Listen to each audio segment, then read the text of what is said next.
Hello, hola, and buenas, buenas. Welcome back to La Cuna Mundialista, a podcast made with love.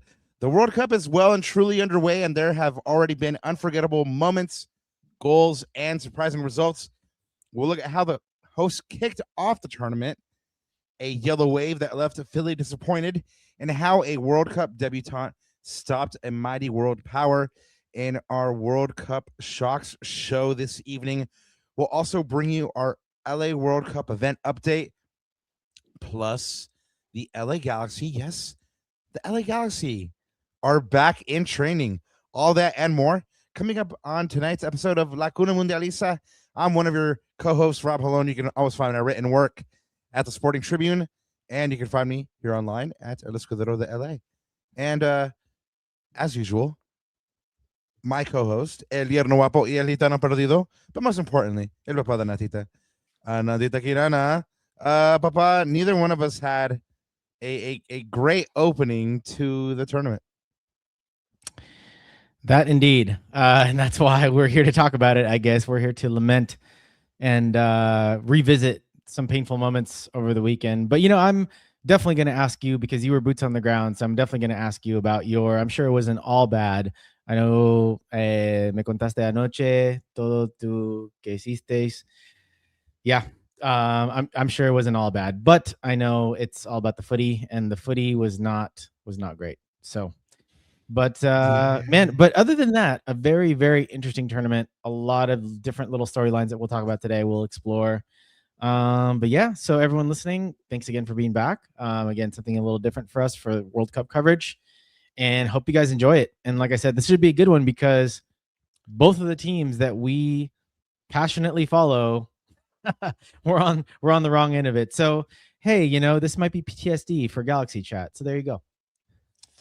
Yeah, it's you know, we were trying to escape some of that trauma, and unfortunately, it followed us over here.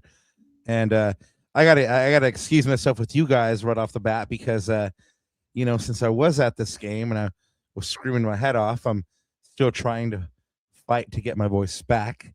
So if you hear me clearing my throat at all, or you hear me just being really soft with my voice, it's that you know that it's starting to get a little bit raw.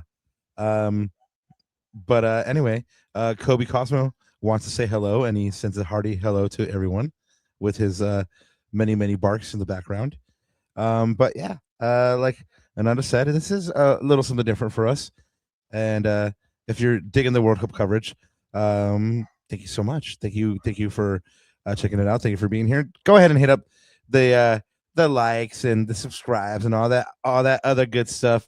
You know all the stuff that, like, you know, we're supposed to say to kind of like, you know, try to like make the show like better and stuff like that. So but honestly, it's really in service of just trying to add to this beautiful community. Like, we've met so many amazing people doing this, and yeah, we want to keep meeting amazing people. So and thanks to all the Cuneros, all the day ones, and everybody that's supported the show along the way. It is not appreciated for sure. You guys are honestly, again, the reason we do what we do, and that's why you know what, I want to say that Ananda said I was boots on the ground. That was like, you know, me being there as a fan, but at the same time, it was great because it was one of those things that like I've been in the press box for like the past 4 or 5 years now, and it was just so good to be in the stands and just get to enjoy it for once, man. And I mean, get to feel what fans feel and like just that stress. God, the stress, man, the stress. But anyway, que más, que más. What you got to add to all of this sappiness?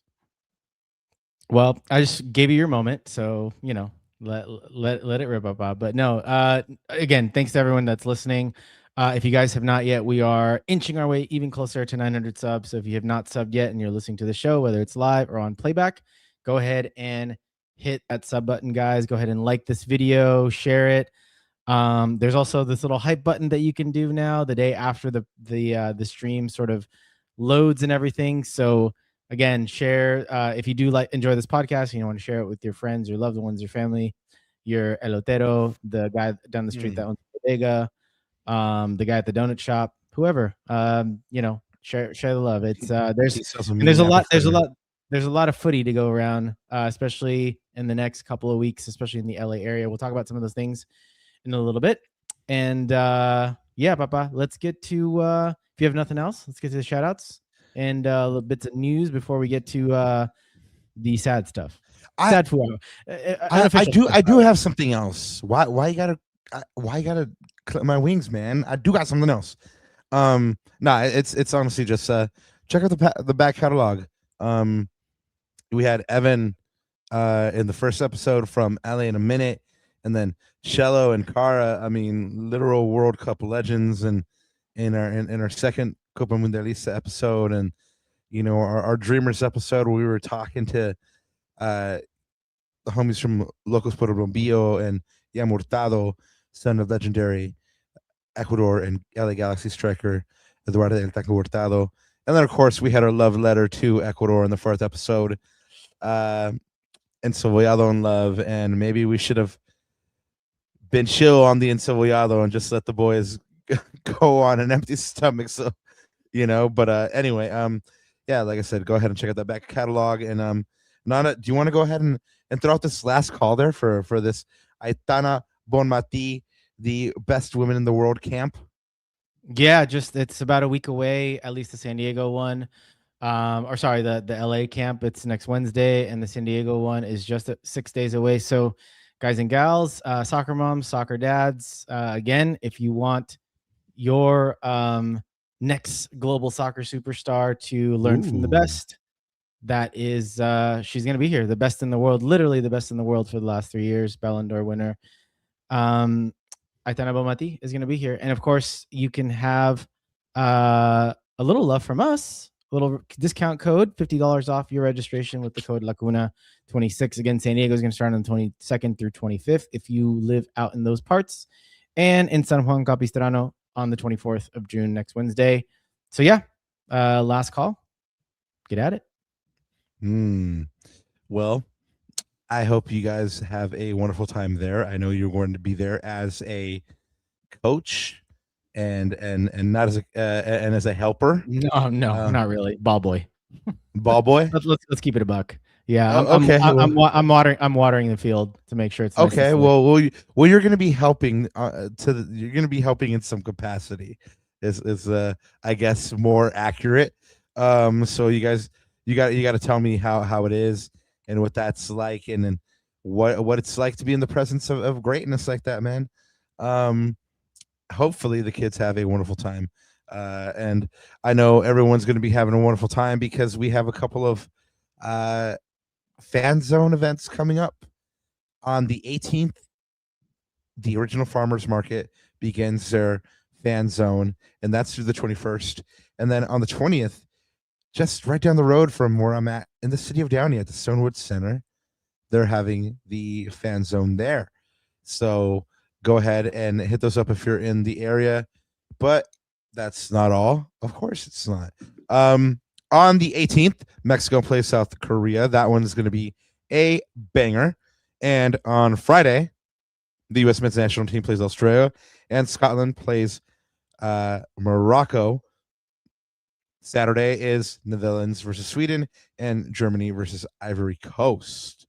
So guys, you have plenty of opportunities to get out there and enjoy a World Cup match with a just a raucous crowd, man. It's been a lot of fun so far, so I can't wait to see what else this tournament brings. And now we'll bring you some LA Galaxy news, guys. I mean, remember when we used to talk about them on this show? Yeah, we're talking about them right now. Yeah. So after a bunch of time off, well, anyway, to us, relative, I guess, they're back. They're back in training, and that was as of yesterday, June 15th, as of the time of recording.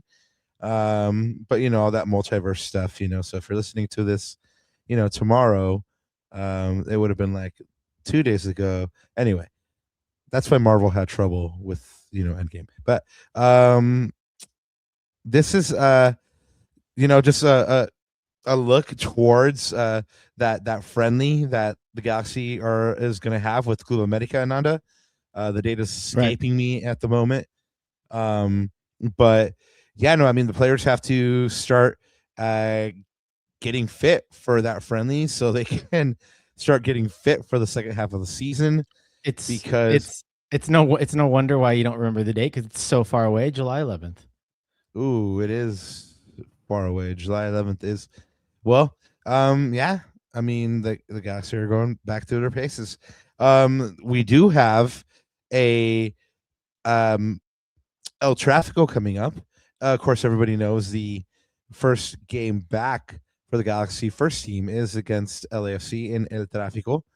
But on Wednesday, the 17th, the LA Galaxy Unified Special Olympics team is playing against LAFC in El Tráfico. So go ahead and go out and support your G's, and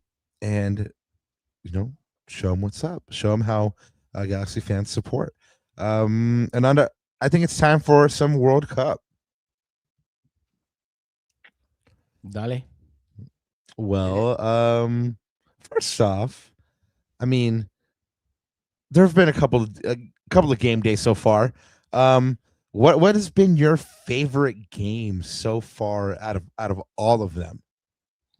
Yeah, and mind you, just before we jumped on, Senor Messi scored a hat trick against Algeria. So I mean,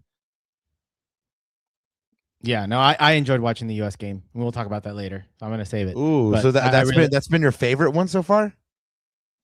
Yeah, quite easily, actually, for multiple reasons. Yeah.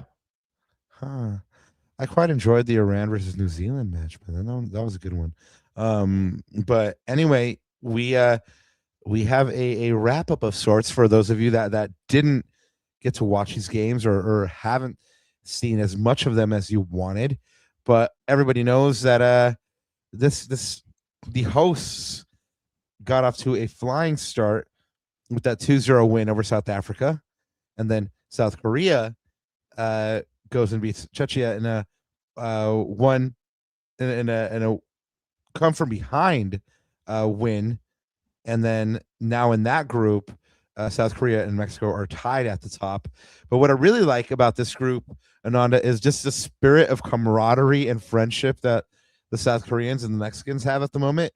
I don't know if you've seen anything on social media, but they're having such a great time at these games in Mexico that I honestly am getting a sense of FOMO that I'm not in Mexico. I mean, I had planned to go to Mexico for one of these games, and I'm really sad now that I didn't, because they're just like they're having the best of times. But yeah, so that was the first day of the World Cup, and that's where your Group A standings are there.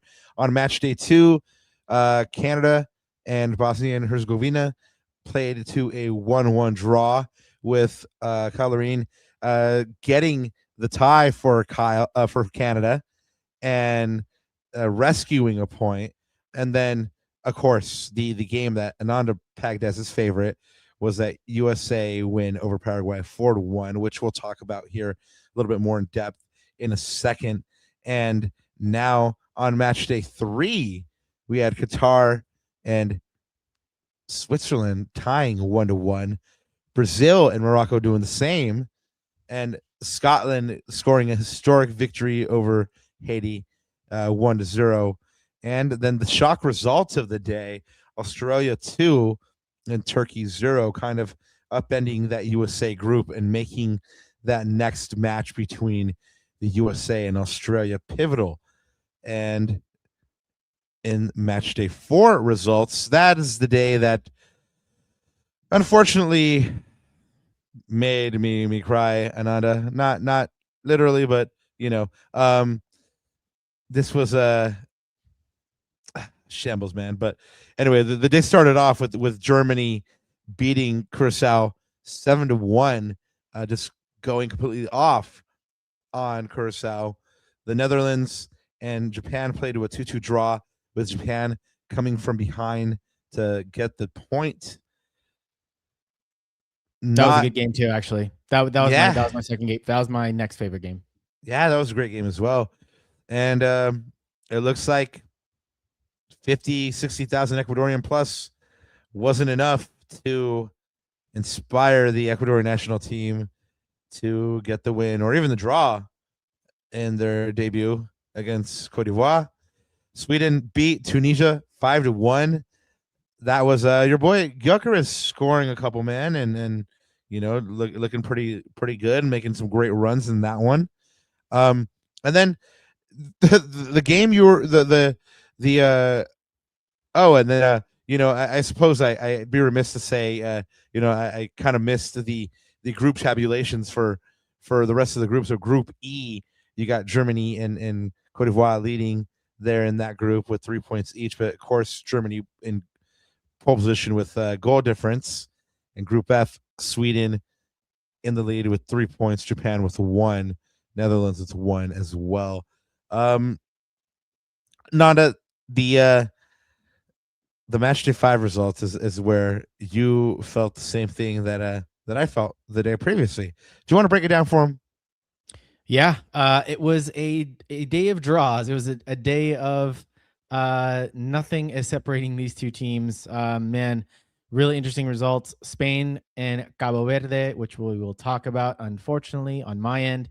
0-0 there. 1-1 Belgium and Egypt. Quite an interesting game. I thought Belgium a little lucky to escape with a point, in my opinion. Saudi Arabia, and Uruguay, again, empatado at 1-1. And then a 2-2. This one was a very interesting game. Like you mentioned, you enjoyed watching this one. Iran and New Zealand. And yeah, this was littered with controversy, of course, for the Iranian team. 5-hour trip. They were forced to travel the day of the game. There was a lot of interesting comments said after that match, but they got a result, a 2-2, which was super interesting. And then you look at the results there. So everyone with 1 point, right? Of course, that's the result that you're going to get. Everyone with 1 point. So yeah, just super interesting. These are very, very interesting groups now moving forward for the last 2 matches. And then, of course, today, as we speak this morning, Mbappe with 2 goals there to lead France into a 3-1. Yeah, an absolute golazo for that third one. Where was that in Real Madrid all season, Kylian? Just saying. And then, of course, the cyborg himself, Erling Braut Haaland, with 2 goals there in Norway's 4-1 victory over Iraq. And then, of course, this guy, this little magician, a Messi Hattie, unbelievable. He's now the joint all-time World Cup top scorer with those 3 goals. Again, a 3-0 victory over Algeria and putting 3 past Zinedine Zidane's son, who is the keeper for Algeria. So tough luck there, son. But you did play against the GOAT. But and then, of course, Austria and Jordan are playing right now. Have 0-0 in the 18th minute so far. Yep. So there you go. Yep, there you go. Marvin says so far France looks like the team that can go all the way.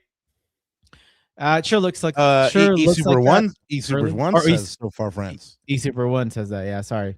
And Marvin, that was the comment above. He loved you seeing at the Ecuador game, man. So there you go. Well, it's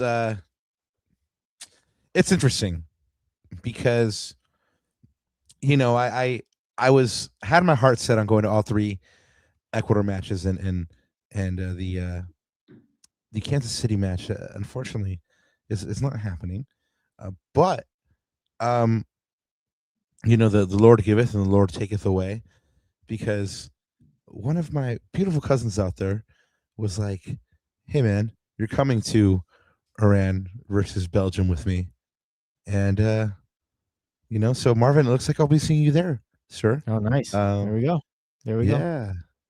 Yeah. But Cornetto hookup. yeah, but Papa, really interesting World Cup. But well, let me go back to this. Like, you saw the results here of these two groups, Group G and Group H, all with 1 point. In fact, 3 out of the 8 groups so far, again, not counting today's results, have all 4 teams with 1 point. Right? Like, what do we make of that, if anything? Is there something to make out of that, or is that just kind of happenstance? It's only one game, you can't read too much into it, kind of thing. No, there's definitely conclusions to draw from that. Like, this is tournament ball, and people are playing tough, and at the same time playing cautious. And I mean, tournament soccer is different than than like league. Sometimes you play differently. I mean, yeah, I mean, that's what I'm taking away from it. I mean, you have supposedly a Belgian team that was the strong team in this group. I mean, they labored to draw. Um, and then, like I said, an Iran team that commendable for all they're going through to be able to get a point, and lovely tribute to their fallen countrymen before the match as well. But yeah, that's what I'm taking away from it. I mean, and then of course we'll talk about Spain here in a moment, but I mean, so far, uh, Uruguay and Ecuador and Paraguay and Brazil. Uh, who am I missing here in South America? I think the only team in Comebol that has looked good so far is Argentina, and so that's another thing I'm taking Yeah. away from it. And that was today. Yeah. Yeah, I mean, look, it's probably too early to say, but maybe the 48 team expansion was a good idea, just to and obviously, like, these teams coming in now, they're coming in like not really afraid of the moment. It seems like they're playing like they got nothing to lose other than Curaçao, who got absolutely handled. But I mean, Germany can pick anyone apart. But again, I think for me it's too early. I think I don't want to overreact over one game. Let's see it how it actually plays out after 3 games in the group stage. Yeah, no, that's fair. It's only one game. I mean, you can draw certain ideas from a game, but you can't draw conclusions from such a small sample size, I think. But you actually picked out some interesting, I think you used the phrase bits and bobs from the first round here. What do you got to tell us? Yeah, so far all 3 host nations start unbeaten, so a good performance and showing there from the host nations so far. Of course, Mexico's 2-0 win, Kyle Larin saving a point for Canada, and the performance of the US, which we'll talk about in a little bit. Qatar, congratulations to Qatar and Cabo Verde. They scored their first points ever in the World Cup. Some history made for the Scottish, Papa.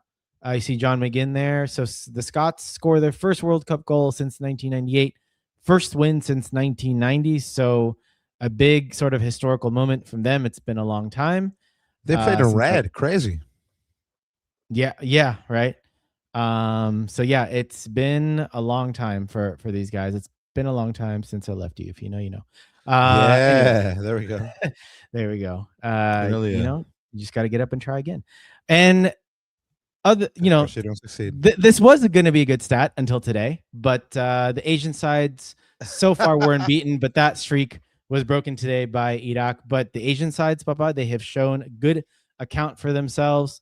They've done really well in this tournament so far, being that, not much is really thought of them. I mean, you look at that Australia result, for example, really, really nice result there. But even like, Qatar with a surprising draw from a strong Swiss team. I think we talked about the Swiss team a little bit in Soccer in 60 last week.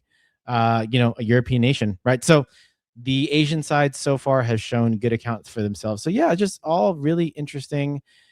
It's really interesting just how the global game has gotten on a much more level playing field, right, than before. And that's nice to Goal see. alert! Goal That's nice to alert! see. Austria up 1-0 over Jordan. Oh, there you go. Romano Schmidt in the 20th minute, 1-0. Goal alert! Alerta de goal. Anyway, Another bad look for the Asian team. So there you go. Forget that stat. Just forget I said all that. Just forget I said all that. Well, it was interesting until today's results. So Right. I mean, I think you were still onto something, but honestly, I kind of want to hear your reasonings behind my earlier question, because this is you mentioned that USA or one win was kind of the game for you. I guess I got to ask. I mean, what was so striking about it for you? Oh man. I think it was just the fact that of how that team came out. I mean, there was a lot of pressure on this team to perform. There were a lot of doubts from everyone, even Me? the most proud of USMNT fans out there. They were anxious. They didn't know which US team would come out there. And as I put on screen, I mean, they made a statement. They made a very, very clear statement. And it was just, I felt like I was watching a different team. I felt like I was watching, Brazil of the late 90s, early 2000s. Like, they were that dazzling. Like, they were that good to a man. Yeah, all 11 men. They played football like how it's supposed to be played. Like, they all fought for each other. They all got stuck in. They had brilliant individual, moments, especially from Christian Pulisic, Serginho Dest, Flo Balogun. I mean, we'll talk about all that in terms of the, the flashpoints. But yeah, man, this was a really, really enjoyable performance. Like, that was a fun game to watch for me, which was the question, right? Yeah, no, of course. Yeah, I'll agree. It was fun. I don't know if I'd get as carried away as saying this was like prime Jogo Bonito knocking it around in the airport No, Nike it wasn't. It commercial. wasn't like that. But I mean, it was fun to watch. Like, it was like they were they were trying to do their best Brazil impression. Let's put it that way, and it came Yeah, off. okay. I mean, okay. Yeah, no, they look. Anytime you score 4 goals, it's like you can't really knock a team unless you're what the 2020 the the Zlatan Circa Galaxy, and you're scoring 4 goals a game, but the other team is scoring 5 goals a game. So then you can actually say something bad. But no, this was a good performance. Like I anytime there's an own goal, um, that the other team is like kind of letting that pressure get to them. But as well, like they were just all over Paraguay in that first half. They kind of let up a little bit more in the second half, but in that first half, they looked wonderful. They had some really good moments, but yeah, I think no disrespect to Paraguay, but I told you, like, hey, this is Paraguay. Like, I want to see them do that against, say, a top European team, basically. That's fair, but like I said, you can only beat what's in front of you. Paraguay's no slouch. They're still a CONMEBOL team. CONMEBOL teams are usually pretty combative. They will get up in your face. This could have I could have Not in seen the this World Cup, easily being. apparently. Well, I could have easily seen this as like a 1-1 game, something like that. I mean, that's what I thought would happen. I didn't expect a rout, like E Super said. Definitely didn't expect a rout, but I mean, like, the US just it was how they played. It was the performance. It was less about the result and the performance. This looked like a Mauricio Pochettino team. Like, this looked like a team that, again, Poch's teams are all about, it's really more about the team spirit and the collaborative spirit and the fighting for each other, more so than the tactics. Although the tactics were absolutely spot on. those deep lying runs from Malik Tillman and Weston McKennie were giving Paraguay absolute headaches. They didn't know who to deal with. The movement off the ball, the one-touch passing, the little flicks, and then again, when you needed moments of individual brilliance, a guy to beat a man, Christian Pulisic did that on occasions. Flo Balogun got to the right spots, and he absolutely buried it. And then, the sweetener, the capper, Gio Reyna there at the end, right? Tres dedos, like that was sweet. And like to bring a guy like that, off the bench was pretty massive. So yeah, man, like again, I just didn't expect this at all. So I mean, like, you as of course we support our national team, right? But for you, like, what do you think was the best thing about this? Like, what do you take away from this win? Like the one thing, was it more on the field or off the field? Because honestly, like, well, I'll let you answer it, but I think for me it was the belief that this team created especially for the fan base. Nah, for me, it's just they didn't let the moment get them.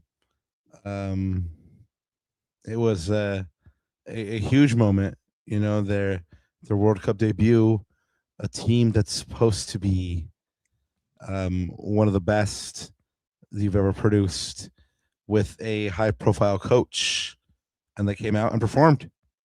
And that's a professional performance, and that's the kind of mentality you need to have to go far in tournaments like this. So, look, I mean, it's no secret. I've said it a bunch of times. I don't like Mauricio Pochettino, but he got his team to perform for him. Well done.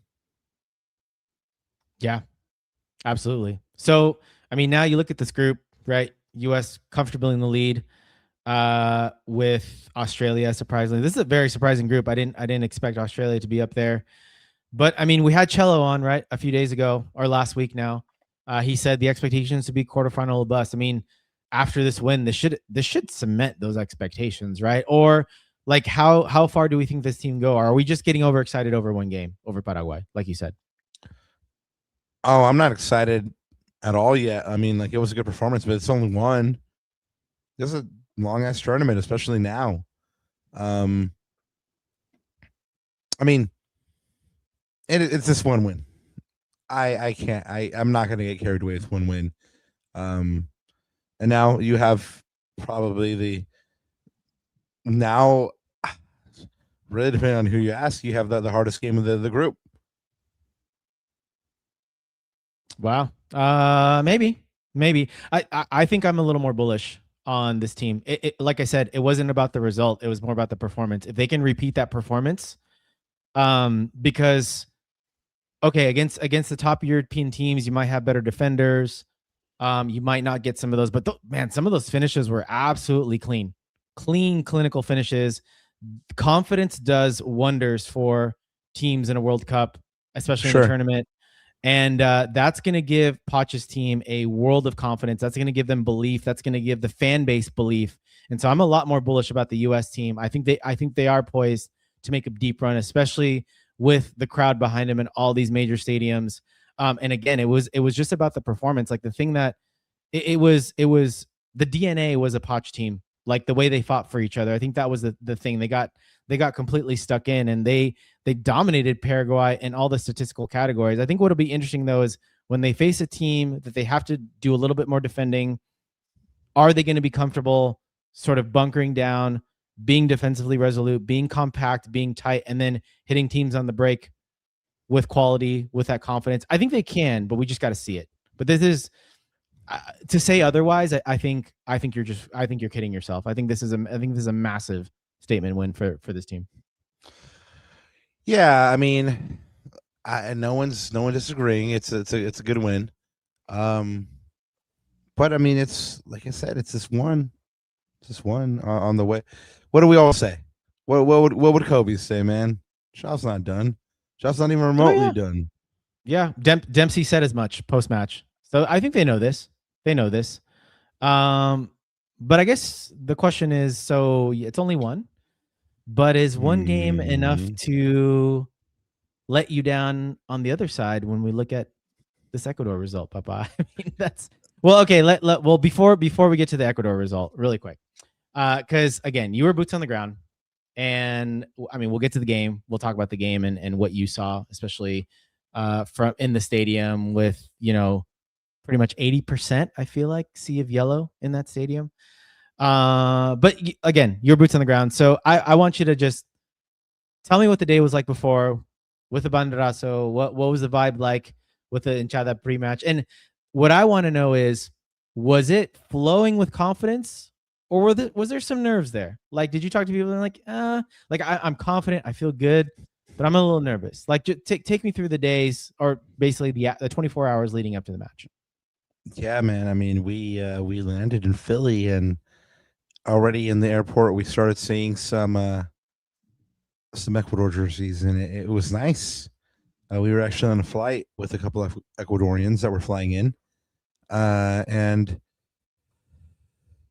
it was great because from my hotel you could see kind of like the square, and it was awash in yellow.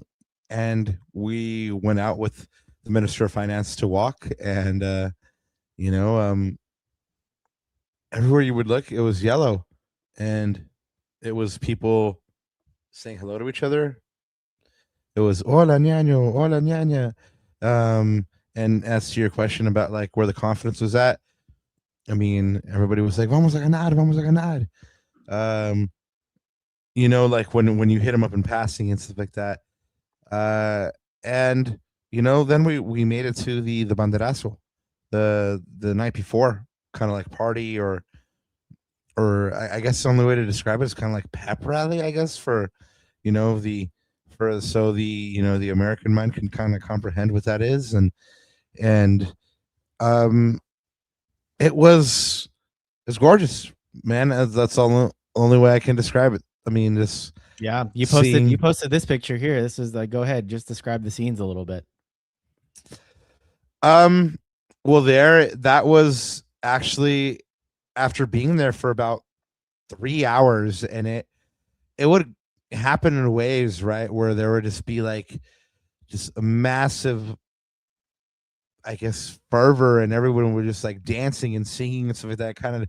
It would kind of like die down a little bit, and then just more Ecuadorians would show up, and it would like pick back up. Um, but like I said, this was already a couple hours into it. Um, Shout out to La 593 for organizing this event and making it such an epic gathering. I mean, there had to have been, man, I want to estimate at least 10,000 Ecuadorians there at the Rocky Sheesh. Steps. I mean, everywhere you look so I mean, at least in my algorithm, it's like, just a bunch of Ecuador stuff and like how they took over Philly. But this was you know, for as beautiful as it was, it should have been I guess an omen of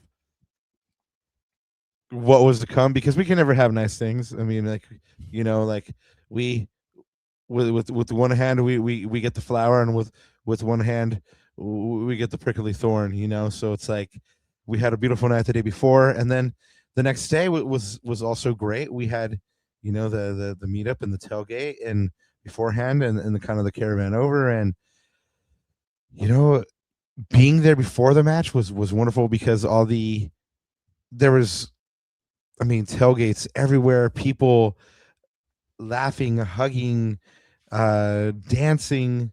It was a time, man. It was a time. I honestly hope that everybody gets to experience something like that with their countrymen at some point in their life.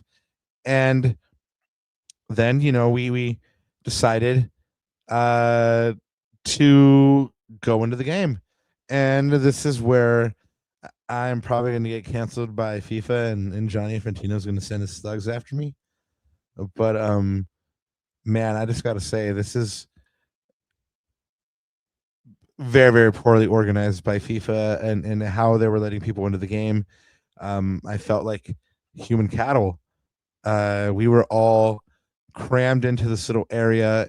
Everybody was pushing against each other. Nobody could see like what was going on. We were in the baking sun.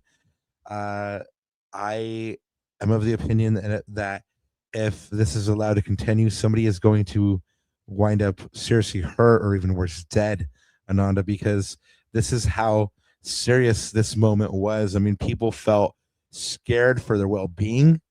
People felt scared for their lives.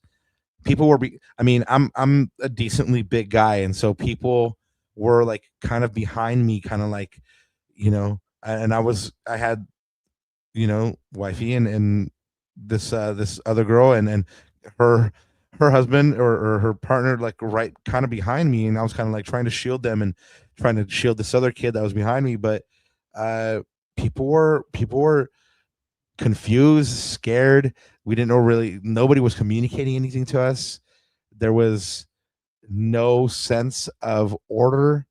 Um it was a shambles. I mean, this is the supposed World Cup put on by FIFA, and they just, in every sense of the word, in regard to getting into the match, they failed absolutely unequivocally. After the match, after we got into the match, things started to go up, but to get in, it was an absolute shambles. So um I hope they get it together. I really do, because if not, like I said, somebody's gonna get really, really injured, or worse, somebody could die. And that's not hyperbole. This is how people were feeling around me. People were feeling so anxious that people were starting to yell and starting to, like, basically have panic attacks and stuff like that. And it's not a good look for sure. So FIFA, get it together for sure. Um, Not that they're gonna, listen to this humble little podcast, but this is just something that, you know, if ever something does happen, they can point to this as evidence that they were warned. But Yeah. Ananda, after we got into the game, like I mentioned, it was a lot better. We Well, got yeah. well, It was better for 30 minutes, right? It It, was it was better it was for about it was better. It was better for a little while. It was better for a little while because we actually got into the building and we got to our seats and stuff like that, and we got to see just the entire crowd full of Ecuadorians. I mean, I think they estimate that the stated uh attendance is 63,000. I gotta think that like 55,000 of that was Ecuadorian, if yeah. not more. From the TV, I think you posted a story about this too. From the TV, like it looked about 80% yellow and about 20% spots of orange here and there. And it was electric, man. I can imagine what it is for you, but definitely in the broadcast, I could hear all the Ecuador chants, especially in the first 30 minutes of that game. And again, I thought that for the most part, I thought the first 30 minutes was very good for Ecuador. I mean, for me, when I was watching that game, and you can head nod and let me know, but I thought Ecuador started off with high intensity, high energy. They were winning duels. They were getting in Yeah. really good scoring positions. They were winning. They were getting some of those high turnovers, and it led to a couple of really good chances. I mean, right off the bat, 10 minutes in, right? Incapié, great cross to La Cabra. Luckily, the defender slips, but unfortunately, La Cabra, he skies it, and that's always been the knock on Enner, right? Just honestly, like I watched that play again, just a really ugly first touch. It was a really weird first touch. It somehow ended on his left foot and didn't get his balance over it and skied it. And then again, I talked about the high turnover. So in the 23rd minute, Yeboah wins the ball high, and great cut to his left, had a clean look at the far post. Y el primer palo, right? Bang. Un palo, the second goalkeeper of the night for Ivory Coast on that evening, probably the best player on Ivory Coast in the evening. Yeah. Actually, no, that's sure. actually no, that's a disrespect to Diamande, but we'll talk about him. Oh yeah, later. no, for sure. He was electric. He was electric. And then again in the 30th minute, ex MLS player, former Vancouver Whitecap Pedro Vite, a great slip ball through to Minda, and again the second goalkeeper for Ivory Coast, El Palito. Again, that was probably the best chance of the match. Ecuador would hit the post 3 times, unfortunately, and in the second half as well. Enter with a more of a speculative near post shot, try to beat the goalkeeper there near post. But let me ask you this, Papa. After those palos, right? Like, what were you and all the Ecuadorians thinking around you? Was it like mala suerte de perdedor, or was everyone still believing? It was was the energy so up that there was still a little bit of belief, but you were just like, nah, this ain't happening today. I can only speak on how I felt, but yeah, I felt like after the third post, yeah, it wasn't gonna happen, and I said to myself, all right, they're gonna get out of here with the 0-0 draw, and it'll be ugly, it'll be distasteful, but at least it's not a loss. Dun, dun, dun. And then, of course, the second half goes on again. An early shot by Enner, right? Un palito. But honestly, man, I have to be honest with you. I thought probably after the first 35 minutes of the game, actually, let me put it this way: after the first hydration break in the first half, I thought Ivory Coast was the better team from then on. I thought they got into the game, they grew stronger, they became more confident. Diamande was an absolute beast on both the left and right hand side. Like, there's a really interesting stat here that I'll pull if I have it. With about my boy Hincapié, who I love. Piero Hincapié was dribbled past 4 times against Cote d'Ivoire, most by defender in the 2026 World Cup so far. Hincapié was only dribbled past 19 times in 39 appearances for Arsenal in 25-26. So again, just getting absolutely skinned. And I don't know. I'm going to ask you about that in a little bit. I don't know if that was maybe a tactical thing. Maybe Hincapié was exhausting too much energy on offense, trying to get up and down that wing instead of being solid defensively. Maybe it was the other defenders or midfielders around him not giving them enough protection. I don't know. But the fact of the matter is, Ivory Coast was the better team. And in the 90th minute, well, first of all, your boy, beloved Man United winger Amad Diallo, subs in the 56th minute. And in the 90th, puts in the dagger through all of Ecuadorians' hearts in the stadium and the millions watching. In the 90th minute, a really, really clean finish. Honestly, I forgot who that right back was, but man, he came from his own end. No one picked him up. Just strolled in the offensive zone. True. Laid it off to Diallo. I think Hincapié gets sucked in. He didn't see the late runner coming from Diallo and puts it side net for the 1-0 smash and grab. Maybe not a smash and grab. Maybe it was deserved. I'm not sure. But this game looked like it had 0-0 written all over it. And that's how it ends. It ends 1-0, and a lot of broken Ecuadorian hearts. I mean, Papa, there was a lot of things that you could probably look at in this game. Oh, I don't know where your camera went. Can you still hear me? I can. I don't know where my camera went either. All good. But let me. Oh, there it goes. Let me get you out on this one. There was a lot of talk, post match. A lot of reasons why people thought Ecuador lost the game. Was it the shape? Was it tactical decisions? The coaching? Ivory Coast was just the better team. Yada yada yada. Whatever. This and that.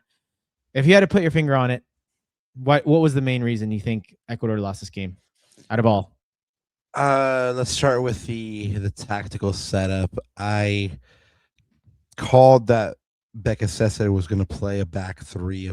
He was going to play a 3-4-3, and he did. He ended up playing a 3-4-3, and he actually got the tactical setup right at the beginning. Where he went wrong is where I believe it's what minute was it? I'm not sure when he withdrew Yeboah, but it was way too early. Second half, yeah. 50 something. He withdrew Yeboah and Franco, and that side suffered for it. And you saw that's the side that the goal came down for Ivory Coast. So I mean, that's one thing that you could point to. The second thing is that after the third post, they stopped that belief. I mean, not only them, but the crowd got taken out of it as well. You could sense like the sense of anxiety They didn't finish their chances, man. Just simple. Whereas the U.S. shown on the stage, Ecuador let the moment get to them, and they didn't. What is it that I'm always referencing from Cool Runnings? John Cannon's like, you had it there for your taking, and you choked, right? Like everybody, you had 55,000 Ecuadorians ready to like explode and sing for you, and you choked. Just quite simple. It's that. I will concede that Ivory Coast was better in moments. There was also in the second half a stretch where Ecuador was growing into the match really well, and then they took the hydration break, the one in the second half. So there was just a combination of everything, man. I mean, it's just the tactics, or not really the tactics, but the starting tactics were good. The substitutions were bad. The tactics afterwards were bad. Hincapié, you're right, got sucked in on that. No one came to his help, and it for one of the best supposed defenses in the world. That is a travesty of defending in transition there. Really nothing you can point to that other than hopefully this is a wake-up call and a learning experience. You asked me if everybody had a sense of optimism, and everybody had a great sense of optimism going into the game, like I said, in passing. And then when I would actually like stop to talk to people, and we would break it down a little bit more, they'd be like, oh, what, but I'm confident, but Ivory Coast is a good team. They just beat France the other day, and they played really well, and they have a lot of players in Europe, and they're young and they're hungry, and yeah, all that was true, and we saw it. And I said to a lot of people that whoever won this game won the group, and I really do think that Ivory Coast will now win the group, and now it's up to Ecuador to kind of bounce back and pick themselves up to face Curaçao, and so they can set up that all important clash against Germany to finish the group stage. So anyway, Ananda, it was still a good time. Again, I think that's a product of all the good work that Las Cinco Nueve put into organizing. But ultimately, it would have been a beautiful ending to a great weekend had Ecuador won. Credit to Ivory Coast for playing through the noise and playing through the adversity, and basically a hostile crowd. So yeah. So in one word, confident that Ecuador still gets out of the group? I mean, they would really one word. No. Wow. Really? Even in third? I'm not confident that they actually go and beat Curaçao.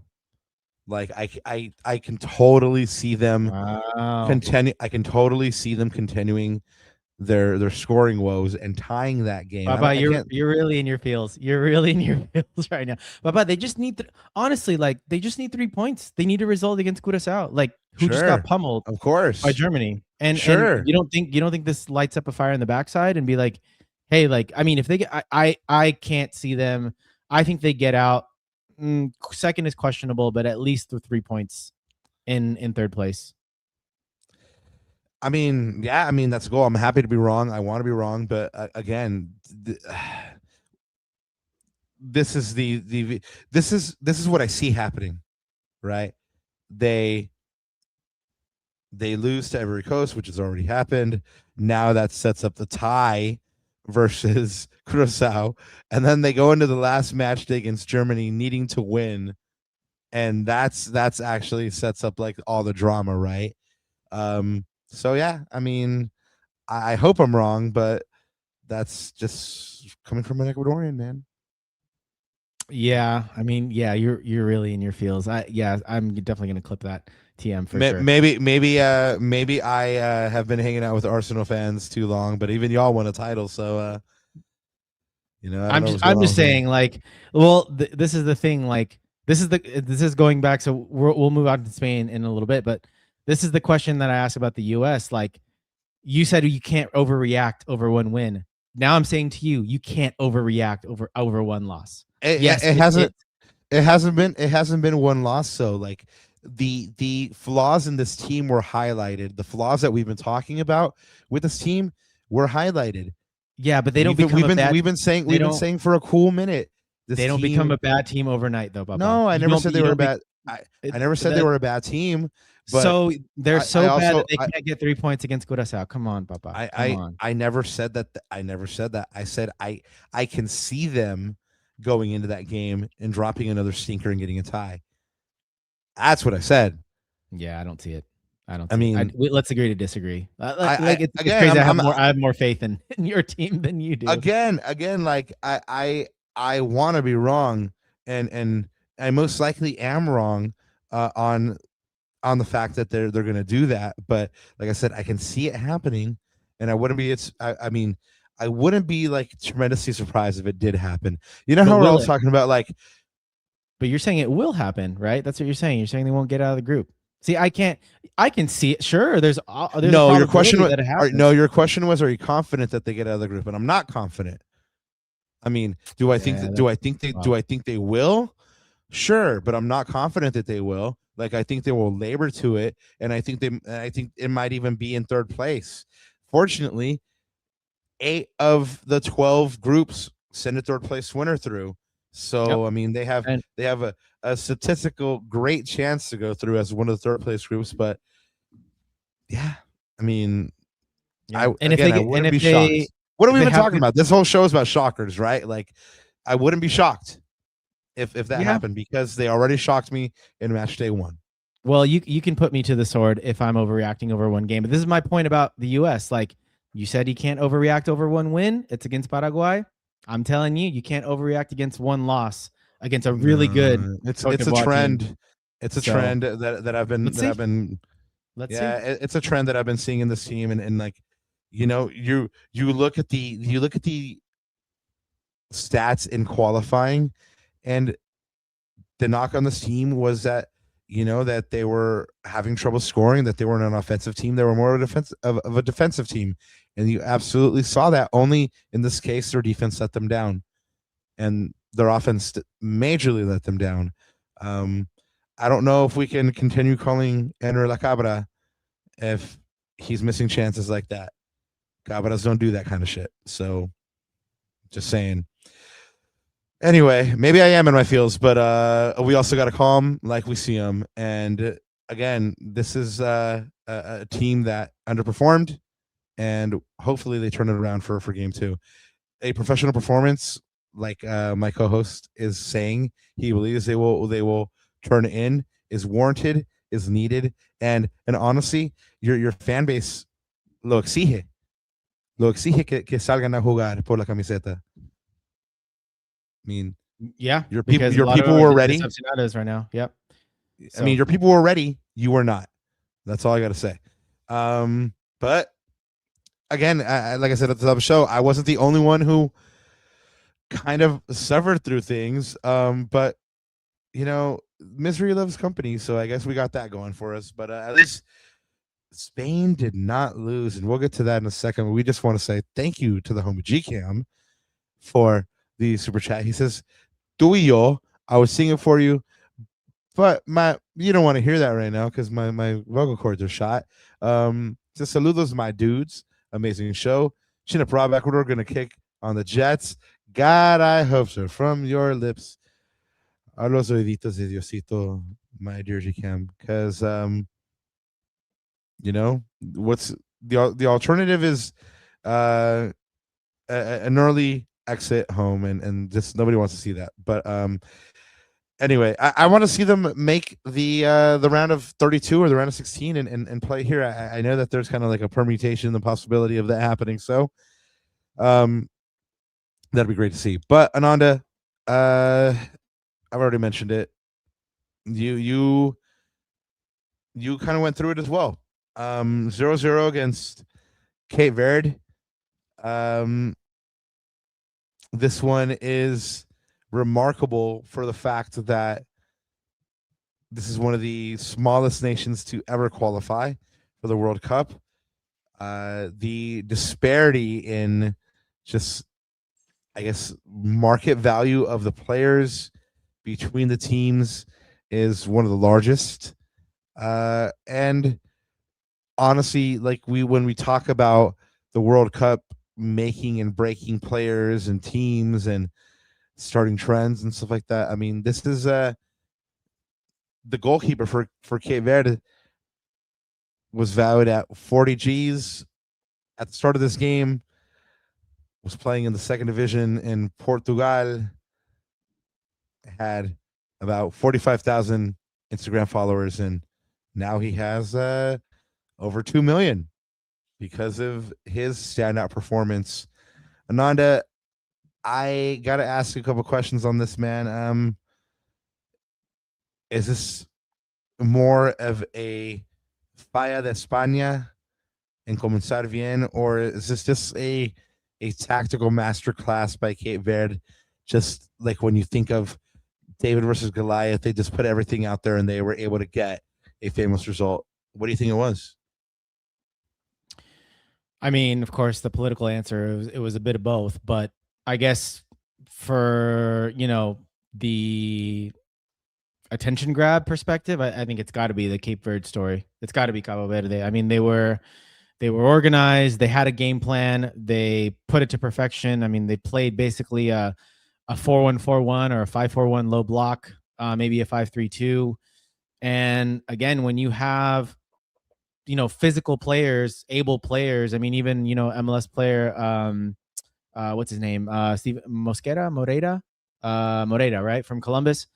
I mean, they're very like physically. They played on their strengths, right? And this is the beauty about this game. This is the beautiful thing about soccer, which is, it is, yes, there can be individual moments and brilliance, but it's also about the collective. It's also about the team spirit. It's also about like 11 men going in the same way. And it's when it comes off, it's actually beautiful to see, at least for the neutral. I mean, everyone loves the underdog story. Everyone roots for the underdog. Right.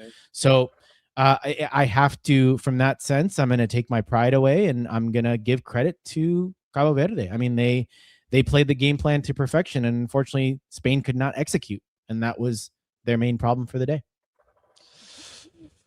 Yeah, well, obviously not executing. You're talking to an Ecuadorian who knows all about that first national team. So, but what's the bigger story? Like the fact that they couldn't execute and score, or that goalkeeper stood on his head and that defense as well. Goalkeeper makes 7 saves, but defense as well doing everything they can to keep Spain out. Yeah, I think Cape Verde is probably going to do this to a lot of teams. So I could see a lot of low score lines in them for them, and even keeping clean sheets. Like I said, looks like they're a team seasoned to do this. I'm more surprised with Spain, but then again, like, should I be surprised? Because the last time I saw Spain live was against Morocco in 2022, and under Luis Enrique, this was a flashback. This was an absolute like PTSD moment going back to that game, and even how they played against Japan the game before that, which was horseshoe formation, side to side. I hate to bring it up, but someone in chat brought it up, so I'm not going to say the dreaded word or name of coach that starts with the letter V. But you see remnants of that, unfortunately, and like the ball was moving too slow. It was too pedestrian. Couldn't get in the right pockets. They had some chances though, like they had the right cutbacks in certain moments, but then you couldn't execute in the final action. And that's why it ended up the way it did. But honestly, I think failing to score was probably the bigger story, because you expect a team, the second ranked team in FIFA, the team that has the highest odds of winning this tournament, to score. But of course, we know that there was two big pieces missing from the Spain team, which is probably a big reason why they didn't score. But we might talk about that. Yeah, there were a couple of pieces missing, but it's interesting you said the diplomatic answer. So I'm going to ask you another question. I want to see if you're going to be diplomatic again. Did Spain just plain underestimate Cape Verde? I think they probably underestimated them. Well, I think Luis de la Fuente maybe did on his lineup selection, because I don't see in any world why you'd put Gavi on the left wing, especially when they're going to sit down on a low block. You have to have some individual moments of brilliance. You have to have players that can beat their man. If you're going to play positional play and go get the ball out wide and have those cutbacks, you're going to need sort of individual brilliance on the flanks. I mean, we saw that even maybe a little less off the flank, but today Michael Olise was brilliant for France. Like, you need those individual talents. And I was surprised that he played Gavi out in the left wing. I would have liked to seen a player like Alex Baena, who's been playing there, or a guy like Yeremy Pino, be a little bit more of an out and out winger if you're not going to bring Nico in from the first minutes of the game. And same thing on the other side.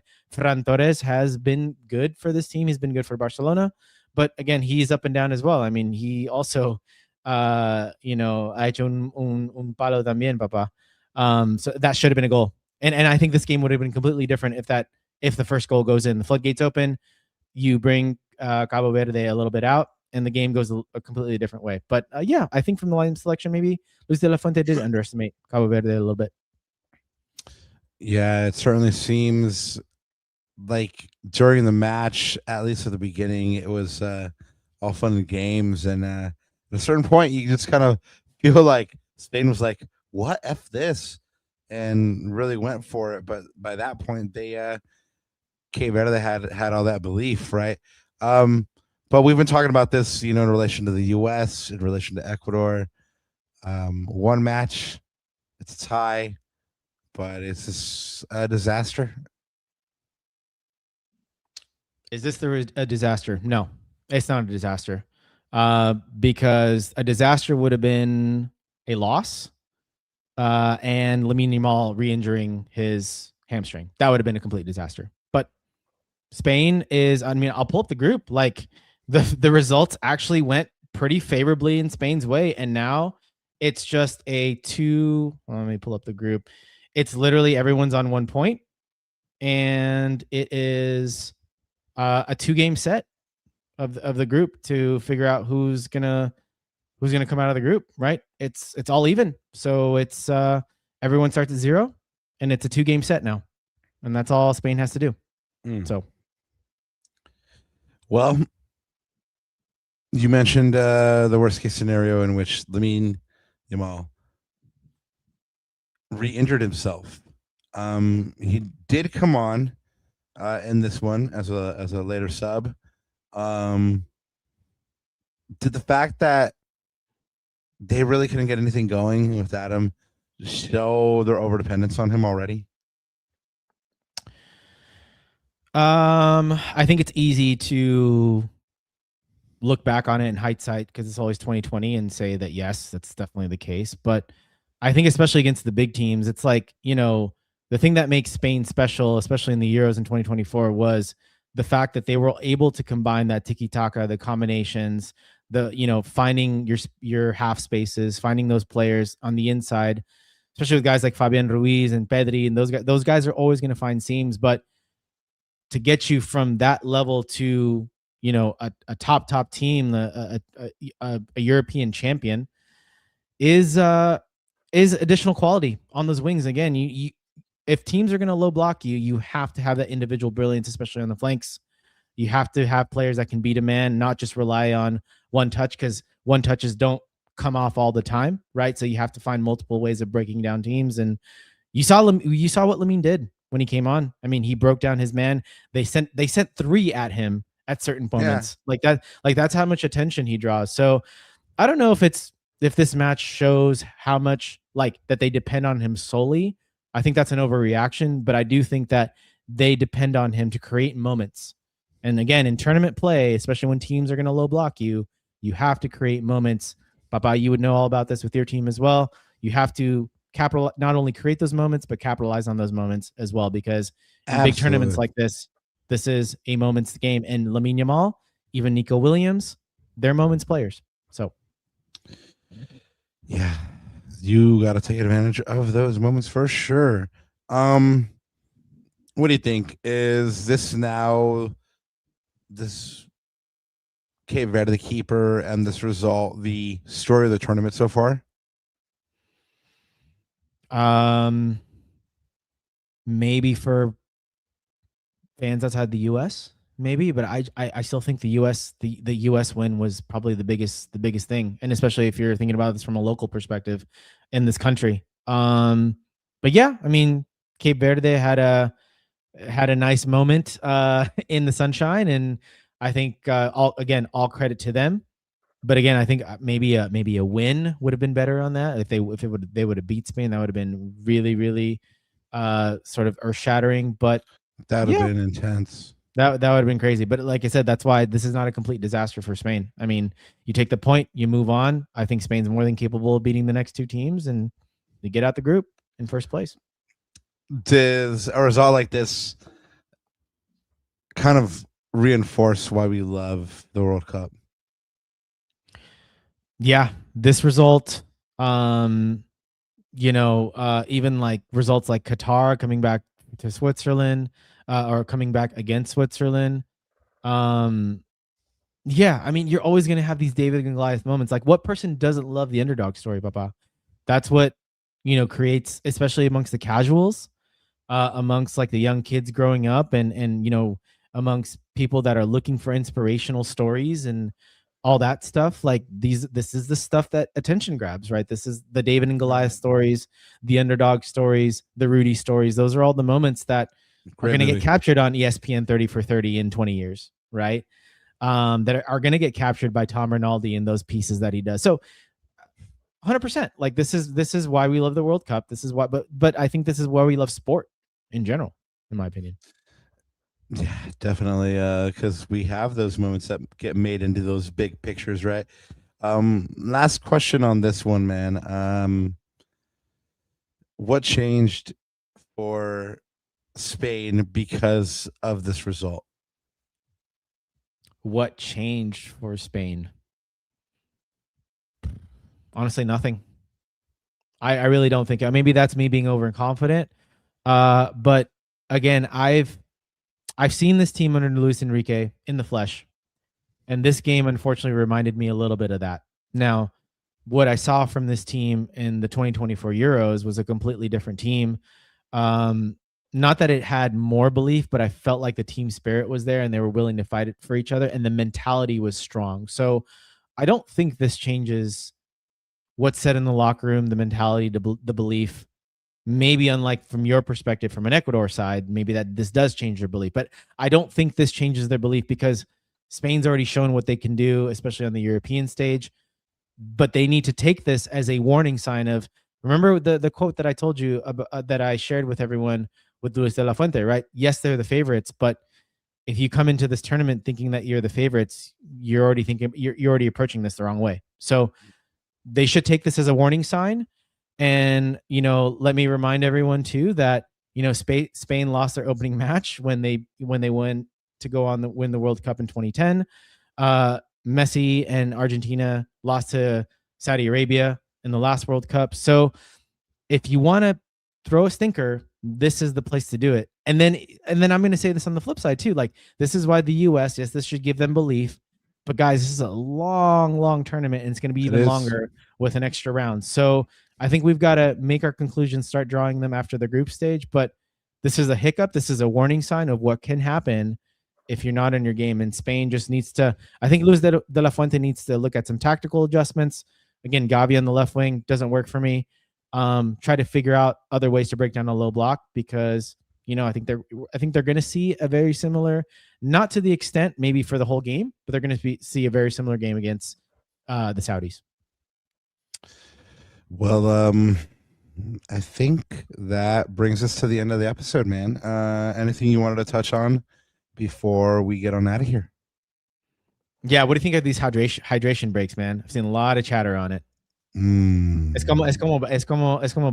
como basketball, right? Like, is it a 4-quarter game now or what? They're absolutely shameful. They're an affront to the game of our fathers and our grandfathers. Gianni Infantino should be ashamed of himself. FIFA should be ashamed of themselves. Fox Sports should be ashamed of themselves. Telemundo right on for rightly calling them out every time you get a chance. And honestly, this should be a wake-up call to viewers just watch it on Telemundo.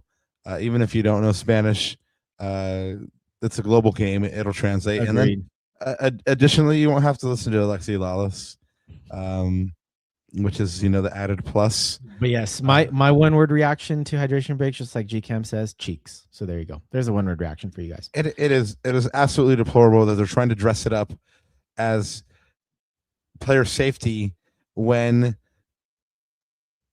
they took the hydration break for the Ecuador versus Ivory Coast game, and it was the evening already. It was kind of breezy.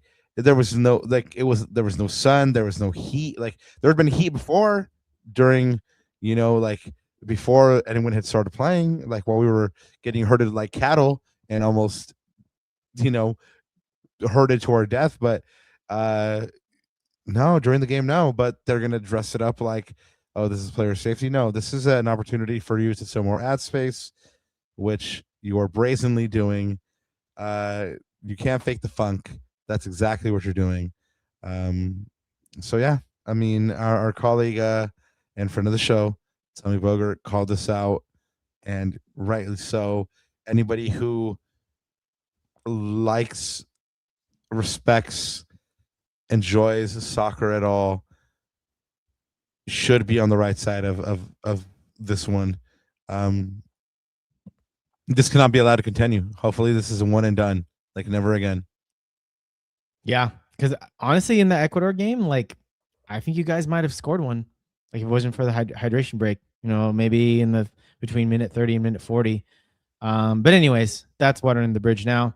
But yeah, so tough start for our teams, but hopefully a better tournament. But of course, thanks for chat for letting us lament on our teams for a little bit. But hopefully, better things to come. Like I said, this is probably a bad PTSD for the Galaxy, but you know what? It is what it is. We tried to escape this thing for a little bit, and yeah, it just came back to bite us. But this is the unfortunately the brutal truth of supporting the teams that we love. But I honestly think better days ahead for both. Like I said, I am not with you at all. I think Ecuador will just sneak out of the group. So, hey, bad start. I hope so. Bad start. I hope so. GCam did let us know earlier that Jordan did tie. Yep. That game is 1-1 in the 54th. And tomorrow we have a couple of great games as well. Portugal kicks off against Congo at 10 a.m. Then we have England versus Croatia. And I think that's the rematch of the semifinal of the World Cup. And that one is at 1 p.m. You have Ghana and Panama at 4 p.m. and Uzbekistan y nuestros amigos los parceros Colombia a las 7 de la noche. So go ahead and keep it locked on Telemundo so you won't have to go through any of these hydration breaks and miss any of the game / have to listen to Alexi Lalas. But anyway, guys, I think that's pretty much it from us. Yeah, Nanda? Yes, sir. And in terms of like programming and stuff, so guys, we are on a little bit of an adjusted schedule. So Rob's just getting back, and now you're going to game, Papa. So that's exciting. Stay tuned. We may or may not do an instant reaction after the US game versus Australia, which now amongst the group leaders is a very interesting game. So we'll let you guys know, but if not, for sure, a stream probably next Monday. And our allotted time, again, we had to adjust this week just because Rob was getting back from Philly, getting boots on the ground. So, but in any case, chat, we love y'all. Thank you for joining. Hopefully you enjoyed another edition of La Cuna Mundialista. And Papa, let me know if you have anything else to say to the chat and everyone listening. Well, all I gotta say is, as usual, thank you for being here, guys. We can't do it without y'all. Thanks for giving us that good energy, that good love, that good vibes. To go ahead and always be here with y'all. And I really just you know what, keep on enjoying the time and the occasion.